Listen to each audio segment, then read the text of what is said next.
Me no drink coffee, tea, mango time. Care how sweet it may be, mango time. At the height of the mango crop, see the fruit, it rise and drop. Me no drink coffee, tea, mango time. Hi darling, my name is Chef Jenn. I am the owner of Asian Eats, where we focus on vegan living with a Jamaican flair.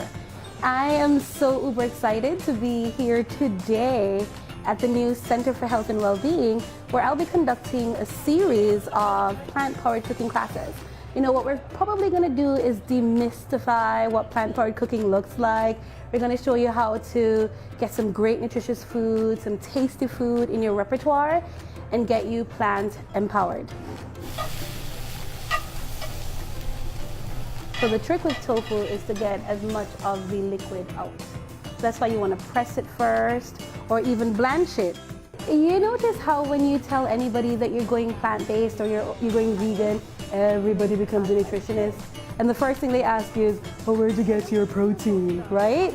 So today, we're gonna show you how to get your protein in breakfast. Can you imagine that?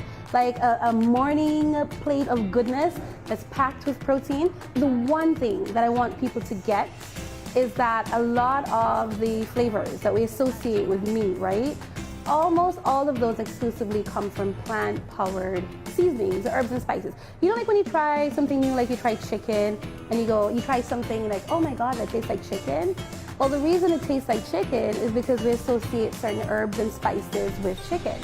So if we were to take that same herbs and spices and put it on something else, we're gonna get flavors that we're already familiar with. So that's the takeaway that I want, that people already are familiar with these flavors.